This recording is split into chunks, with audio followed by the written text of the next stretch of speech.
So apparently this is what a crypto mining rig looks like, and Jimmy's gonna teach me how to disassemble and reassemble it. It uses many of the same components a normal computer does, so I think this is going to be pretty easy. This is a GPU. It performs complex algorithms to validate transactions on a blockchain, otherwise known as mining. This cable goes from the power supply to the GPU. To disconnect it, you unlatch this to unhook it from the actual GPU, and then you take it out. This is a two-part connector. I'll do one part, and Connor can do the second part.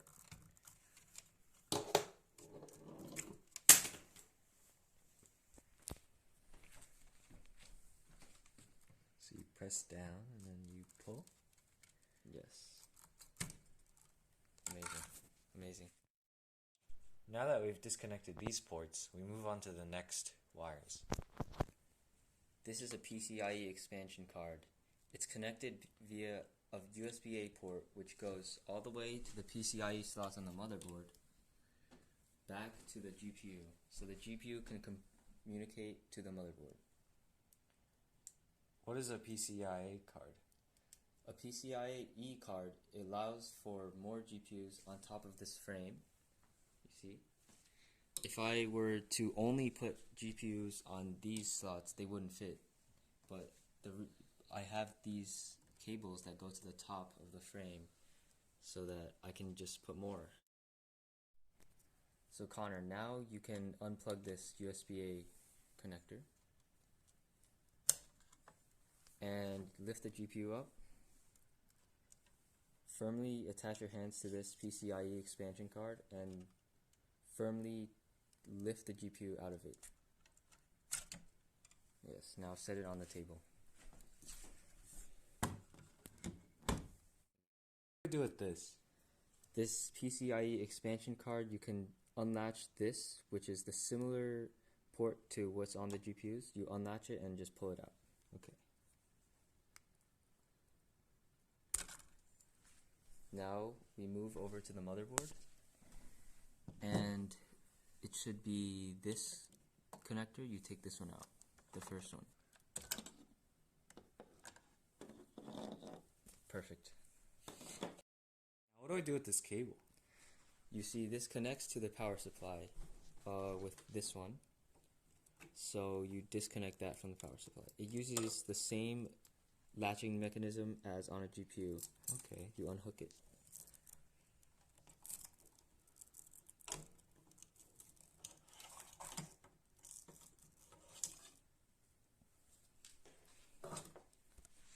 Perfect.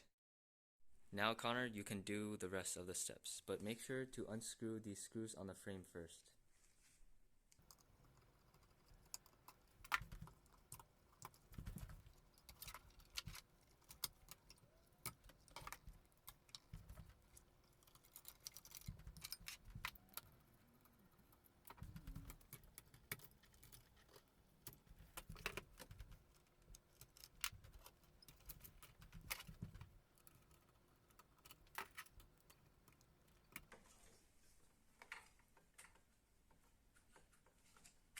Now that we've removed all the GPUs and their cables, we can move on to the next component, the fans. There are many cables that go from the fans to the motherboard and the power supply to allow for me to control the speed of the fans and to also supply power to it. The first cable is a 3-pin or 4-pin connector right here on the motherboard. This connector right here. You can just take that out of the plug.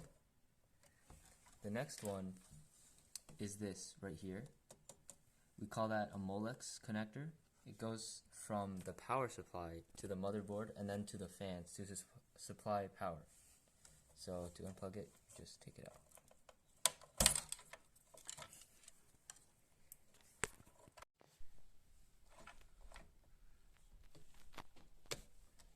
So I pull out this one too? Yes, pull out that one.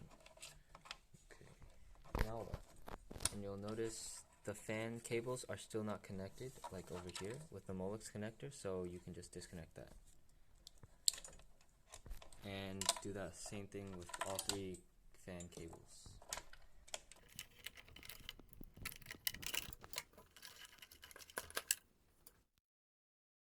Since the cables are disconnected from the fans, we can start to unscrew them from the case.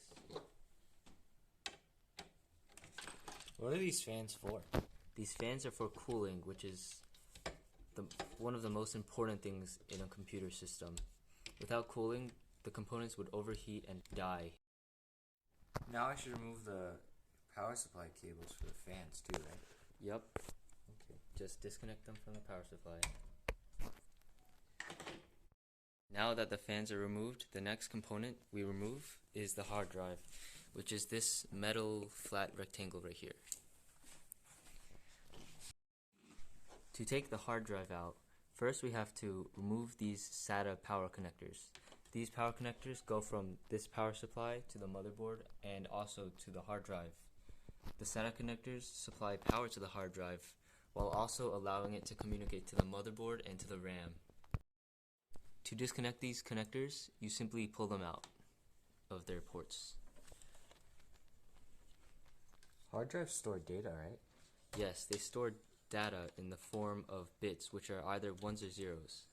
These ones or zeros are stored on a spinning magnetic disk going at extremely high speeds, and it then uses a magnetic head to read the data.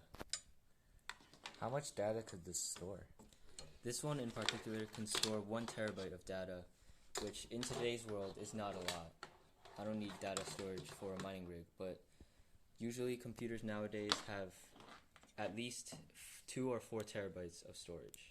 Now, since the hard drive screws are on the bottom, you can flip the entire frame onto its side to disconnect the screws. Now, the power supply screws are these two, so you can go ahead and remove that with your screwdriver.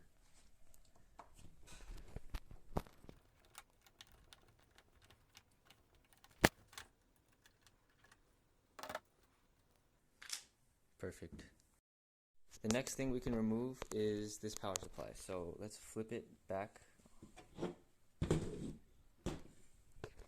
So now what we do is unplug everything from the power supply and the motherboard. The first thing we have to do before removing the power supply is disconnecting the remaining cables which feed power to the motherboard. So this is one of the most important cables of all. It's a 24-pin cable that supplies power to the CPU. To unplug it, there are 2 latching mechanisms that you have to take out.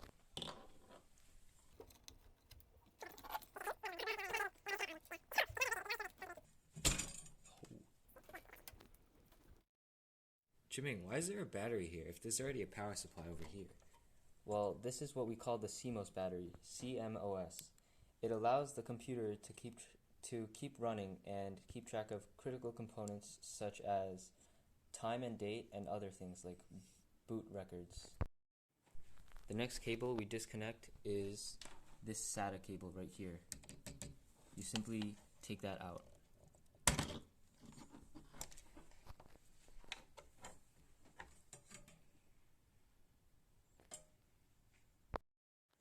The last cable that goes from the power supply to the motherboard is this ATX 12 volt cable, which supplies power to the motherboard itself.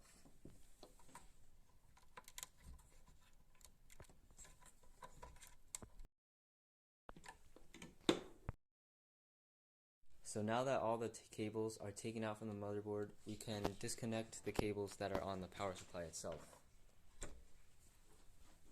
These use a simple latching mechanism just like the connectors on the other cables. Just yank it. It feels like it always feels like you're breaking something.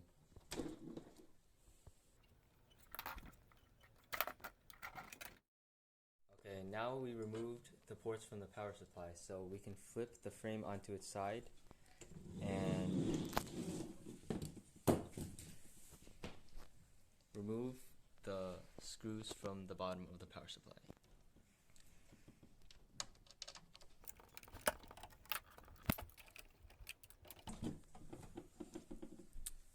Now you can take that and put it on the table.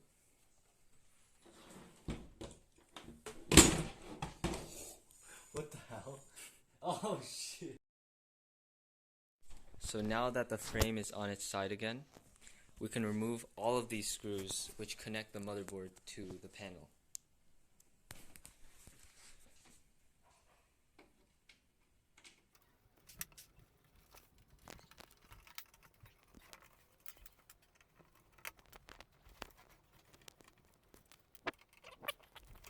$800 motherboard, why would I not be holding it?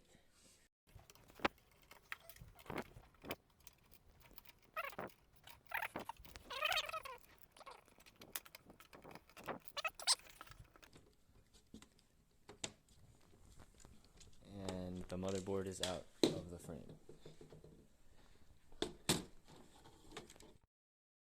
Now that the motherboard is off, there are still some components that have to be removed, such as the RAM, which is this little card right here. So you can unlatch these parts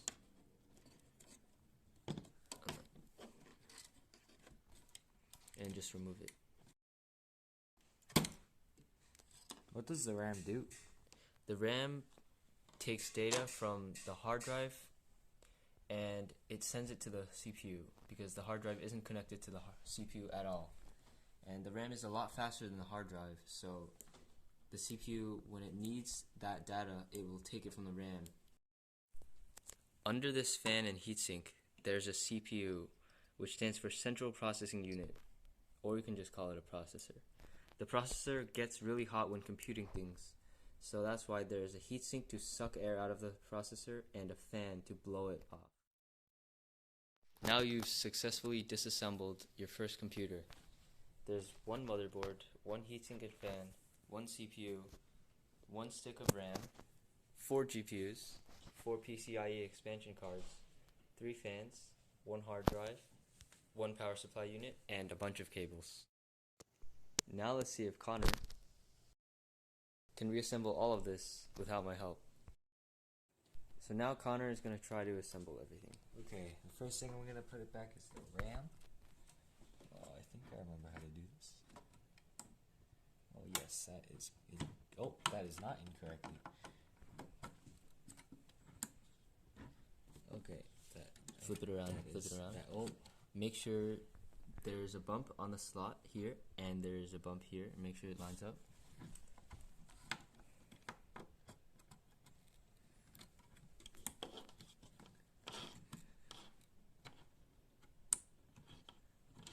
oh, that is not. Oh, there we go.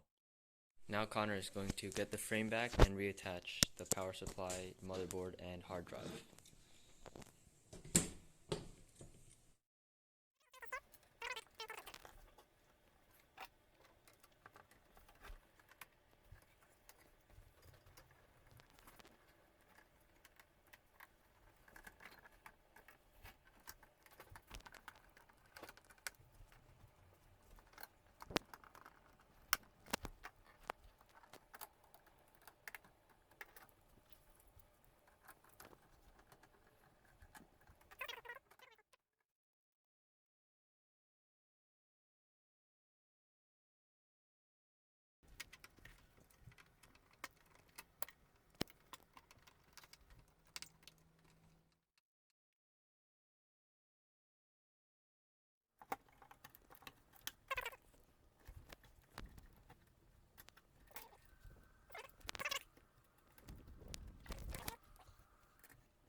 Perfect.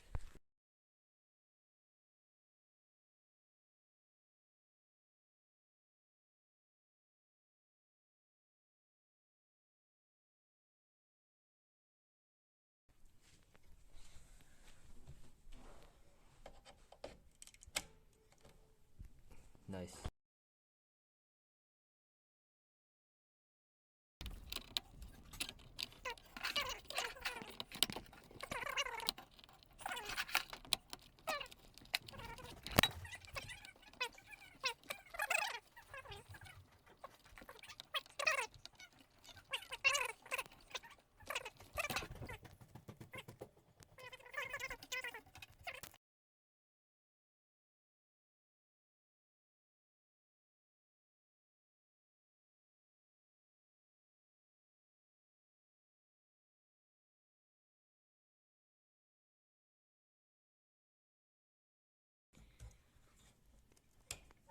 drive. Motherboard. This goes here.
Now we're going to finally start this up because we assembled everything off camera.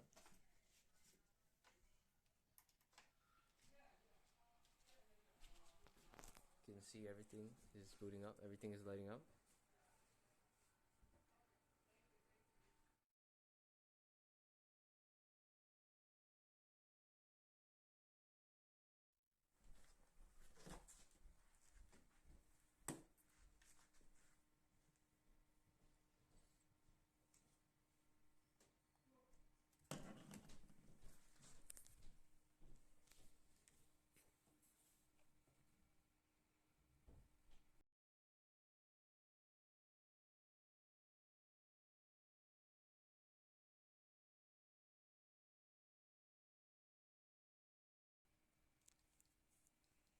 It's gonna get really loud in a few seconds.